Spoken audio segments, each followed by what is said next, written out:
बिस्मिल्लाहिर्रहमानिर्रहीम। अस्सलाम वालेकुम students, I am Mohammad Fouad Malik. Students, हम चैप्टर नंबर 14 कर रहे थे और आज हमने उसमें न्यूमेरिकल्स करने हैं। तो आइए क्वेश्चन नंबर 1 देखते हैं। स्टूडेंट्स, ये हमारे सामने क्वेश्चन नंबर 1 की स्टेटमेंट लिखी हुई है। कहता है find the value of the magnetic field that will cause a maximum force of 7 into 10⁻³ Newton on a 20 centimetre straight wire carrying a current of 10 ampere. आपने मैग्नेटिक फील्ड की value find करनी है एक 20 centimetre long current carrying wire के ऊपर, जिसमें से 10 ampere का करंट पास कर रहा है और उसके ऊपर लगने वाली फोर्स की मैक्सिमम वैल्यू 7 into 10⁻³ न्यूटन है। तो हमने ये बात यहां पे फाइंड करनी है कि वो कितने स्ट्रेंथ के मैग्नेटिक फील्ड में प्लेस की गई है। तो सबसे पहले इसका डेटा लिखते हैं। डेटा में हमारे पास वैल्यू आ जाएगी F maximum, that is equal to 7.0 into 10⁻³ Newton. इसके बाद उसने हमें लेंथ बताई हुई है। सो एल की वैल्यू 20 सेंटीमीटर और इसको मीटर में कन्वर्ट करेंगे तो ये बन जाएगा 20 into 10⁻² मीटर।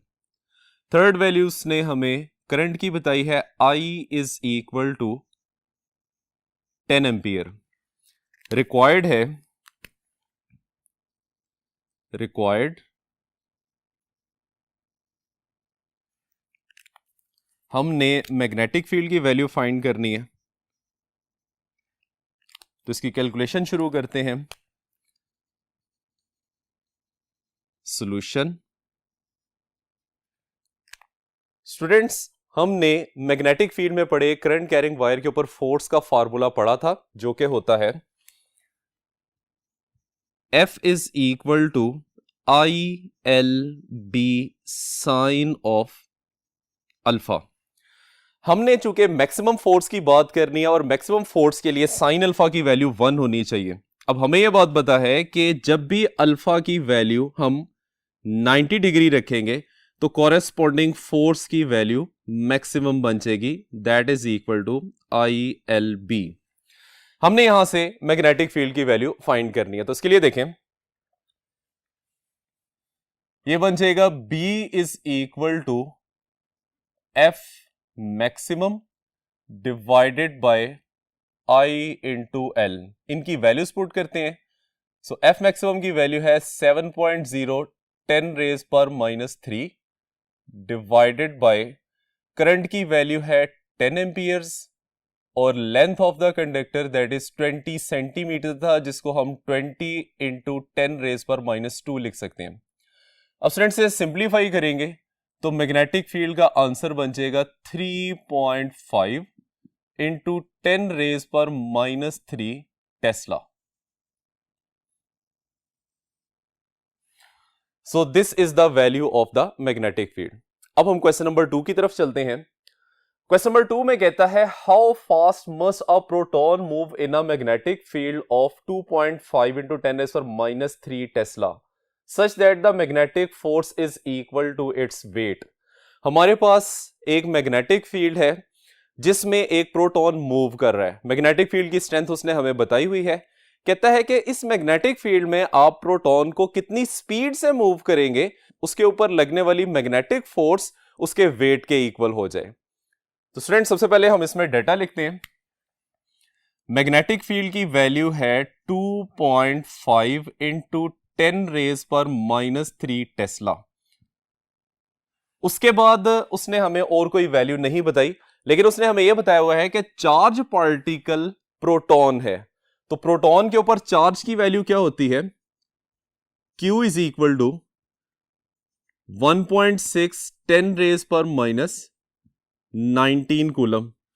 फिर मैस ऑफ प्रोटॉन कितना होता है यह भी हमें पता है, M is equal to 1.67 into 10⁻⁻27 kilogram. Students, required है हमें, रिक्वायर्ड हमने वेलोसिटी की वैल्यू फाइंड करनी है। So V is equal to question mark. Solution start करते हैं इसका। सॉल्यूशन स्टूडेंट्स यहां पे उसने हमें कंडीशन बताई हुई है कि मैग्नेटिक फोर्स वेट के इक्वल होनी चाहिए, तो उस वक्त वेलोसिटी की वैल्यू क्या होगी, तो हम वही यूज करते हैं। हम यहां पे लिखते हैं कि F G is equal to F B. अब एफ जी ग्रेविटेशनल फोर्स जिसको वेट कहा जाता है, इसकी वैल्यू आ जाएगी m into g, that is equal to एक सिंगल चार्ज पार्टिकल जब मैग्नेटिक फील्ड में से मूव करता है तो उसके ऊपर लगने वाली मैक्सिमम फोर्स की वैल्यू हम यहां पे प्लेस करेंगे, that is Q V B. हमने इसमें से वैल्यू फाइंड करनी है वेलोसिटी की, तो वेलोसिटी को सेपरेट कर लेते हैं, which is v is equal to M G divided by Q और V या Q और B यहां V के साथ मल्टीप्लाई हो रहा है तो दूसरी तरफ जाके डिवाइड हो जाएगा, तो हम इसको लिख लेते हैं Q एंड B। वैल्यूज इसकी पुट करते हैं, ये बन जाएगा 1.67 इंटू 10 रेज पर -27। G की वैल्यू 9.8 मीटर पर second square divided by charge की वैल्यू 1.6 इंटू 10 रेज पर -19 और मैग्नेटिक फील्ड जो हमने दी गई है दैट इज 2.5 इंटू 10 रेज पर -3। अब इसको सिंप्लीफाई करते हैं तो वेलोसिटी की वैल्यू आ जाएगी 4.09 इंटू 10 रेज पर -5 मीटर पर सेकेंड। तो स्टूडेंट्स अगर प्रोटॉन 2.5 इंटू 10⁻³ टेस्ला के मैग्नेटिक फील्ड में इतनी वेलोसिटी से मूव करेगा तो उसके ऊपर लगने वाली मैग्नेटिक फोर्स और उसका वेट दोनों आपस में इक्वल आ जाएंगे। अब स्टूडेंट्स हम चलते हैं क्वेश्चन नंबर 3 की तरफ। तो क्वेश्चन नंबर 3 में कहता है a velocity selector has a magnetic field of 0.3 tesla if a perpendicular electric field of 10,000 volt per meter is applied, what will be the speed of the particle that will pass through the selector। ये velocity selector का question है। इसमें उसने हमें यह बताया हुआ है कि वेलोसिटी सिलेक्टर में मैग्नेटिक फील्ड की वैल्यू 0.3 टेस्ला के इक्वल है और इसी में जो इलेक्ट्रिक फील्ड आपने अप्लाई की हुई है उसकी वैल्यू 10,000 वोल्ट पर मीटर है। तो what would be the value of the speed of the particle जो कि वेलोसिटी सिलेक्टर में से स्ट्रेट पास कर जाते हैं। तो यहां अब हम इसका डाटा लिखते हैं। तो डाटा में सबसे पहले वैल्यू आ जाएगी magnetic field B which is equal to 0.3 tesla, electric field की वैल्यू है 10,000 वोल्ट पर मीटर। हमने मालूम क्या करना है, रिक्वायर्ड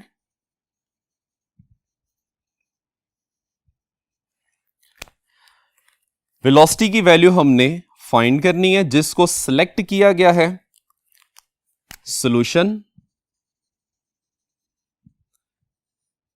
स्टूडेंट्स वेलोसिटी सिलेक्टर में हमें यह बात पता है कि वेलोसिटी जो है इक्वल होती है इलेक्ट्रिक फील्ड और मैग्नेटिक फील्ड की रेशो के। अब इसमें हम वैल्यूज पुट करते हैं। इलेक्ट्रिक फील्ड की वैल्यूज ने हमें बताई है that is 10,000 volt per metre divide by magnetic field की वैल्यू है 0.3 टेस्ला। इन दोनों को सिंप्लीफाई करते हैं तो वेलोसिटी का आंसर हमारे पास आ जाएगा 3.3 इंटू 10 रेज पर 4 मीटर पर सेकेंड। तो students this is the selected velocity in the velocity selector, यानी कि वेलोसिटी सिलेक्टर में जितने भी पार्टिकल्स मूव कर रहे हैं विद द वेरिएबल वेलोसिटीज उसमें सिर्फ वो वाले पार्टिकल्स हमें रिसीव होंगे जिनकी वेलोसिटी 3.3 10 रेज पर 4 मीटर पर सेकेंड होगी।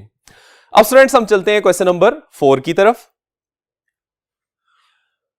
स्टूडेंट्स क्वेश्चन नंबर 4 में कहता है a coil of 0.1 metre into 0.1 metre and of 200 turns carrying a current of 1 milli ampere is placed in the uniform magnetic field of 0.1 tesla. हमारे पास एक coil है जिसके एरिया की वैल्यू उसने बताई है 0.1 मीटर मल्टीप्लाई बाय 0.1 मीटर और उसके टोटल नंबर ऑफ टर्न्स 200 हैं। फिर उसने हमें यह बताया हुआ है कि उसमें से 1 मिली एम्पियर का करंट पास कर रहा है और हमने उसको 0.1 टेस्ला के मैग्नेटिक फील्ड में प्लेस किया हुआ है। कहता है calculate the maximum torque that acts on the coil. Coil पे लगने वाले मैक्सिमम टॉर्क की वैल्यू आपने कैलकुलेट करनी है। तो सबसे पहले स्टूडेंट्स डेटा लिखते हैं इसका। एरिया की वैल्यू आ जाएगी 0.1 मल्टीप्लाई बाय 0.1 मीटर स्क्वायर, जिसको हम लिख सकते हैं 1 इंटू 10 रेज पर -2 मीटर स्क्वायर। सेकेंड वैल्यू उसने हमें नंबर ऑफ टर्न्स की बताई है, so n is equal to 200 turns आ जाएगा। देन हमारे पास वैल्यू है करंट की विच इज 1 मिली एम्पियर, और इसको हम लिख सकते हैं 1 इंटू 10 रेज पर -3 एम्पियर, और साथ उसने मैग्नेटिक फील्ड की वैल्यू दी है 0.1 टेस्ला। स्टूडेंट्स रिक्वायर्ड है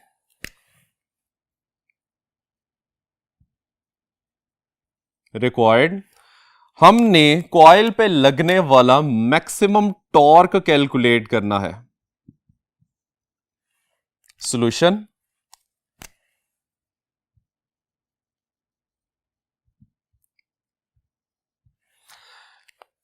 स्टूडेंट्स जब भी एक कॉइल करंट कैरिंग कॉइल को मैग्नेटिक फील्ड में प्लेस करते हैं तो उसके ऊपर लगने वाले टॉर्क की वैल्यू हमें पता है as tau is equal to NIAB cos of alpha.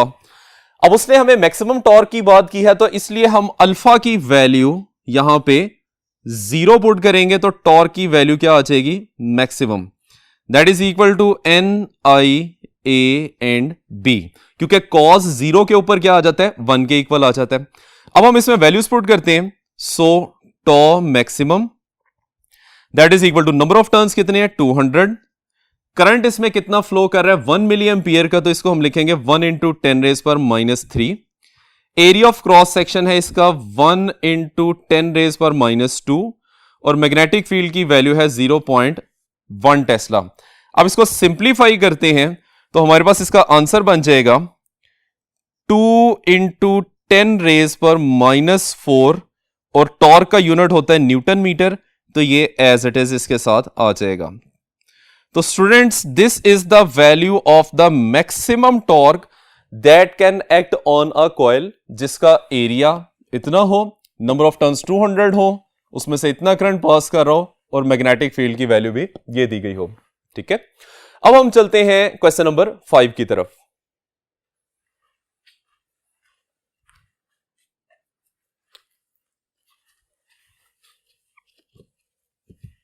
Students ये क्वेश्चन नंबर 5 है। कहते हैं a power line 10 metre high carries a current of 200 ampere, find the magnetic field of the wire at the ground. एक current carrying wire है जो कि अर्थ से 10 metre height के ऊपर है और उसमें 200 एम्पियर का करंट पास कर रहा है। आपने अर्थ पे मैग्नेटिक फील्ड की वैल्यू कैलकुलेट करनी है। तो स्टूडेंट्स अगर हम इसको गौर से देखें तो ये तो हमारा फर्स्ट आर्टिकल बन गया है जिसमें हमने एक स्ट्रेट करंट कैरिंग वायर से प्रोड्यूस होने वाली मैग्नेटिक फील्ड की वैल्यू कैलकुलेट की थी। तो उसमें हमने इसका फॉर्मूला भी देखा था, B is equal to mu naught I divide by 2 pi R. तो यही फॉर्मूला हम इसमें अप्लाई करेंगे और अपने क्वेश्चन को सॉल्व करेंगे। तो आइए देखते हैं। डेटा में हमारे पास जो वैल्यू है that is current which is 200 ampere, और उसने हाइट दी हुई है जिसको हम यहां पे रेडियस भी लिख सकते हैं, और इसकी वैल्यू है 10 मीटर।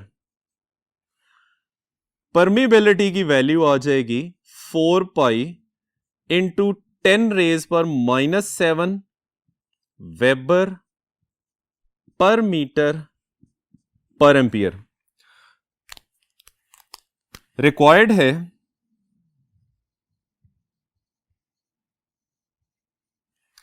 हमने मैग्नेटिक फील्ड की वैल्यू फाइंड करनी है। Solution,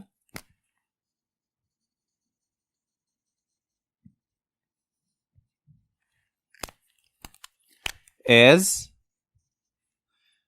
B is equal to mu naught I divided by 2 pi R. अब जितने भी पैरामीटर्स फॉर्मूला में लिखे हुए हैं उन सब की वैल्यूज हमारे पास मौजूद हैं। तो वैल्यूज प्लेस करते हैं। म्यू नॉट की वैल्यू आ जाएगी 4 पाई 10 रेज पर -7 मल्टीप्लाई करंट की वैल्यू है 200 ampere divided by 2 pi as it is और आर की वैल्यू है 10 मीटर। इसे सिंप्लीफाई करेंगे स्टूडेंट्स तो हमारे पास आंसर आ जाएगा 4 इंटू 10 रेज पर -6 tesla. So this is the value of the magnetic field at a distance of 10 metre. 10 metre distance के ऊपर जो मैग्नेटिक फील्ड की वैल्यू यानी अर्थ की सरफेस के ऊपर जो मैग्नेटिक फील्ड की वैल्यू मिलेगी वो 4 इंटू 10 रेज पर -6 टेस्ला के इक्वल होगी। स्टूडेंट्स ये है हमारा आज का लेक्चर। उम्मीद करते हैं आपको समझ आ गया होगा। इजाजत चाहते हैं। अल्लाह हाफिज।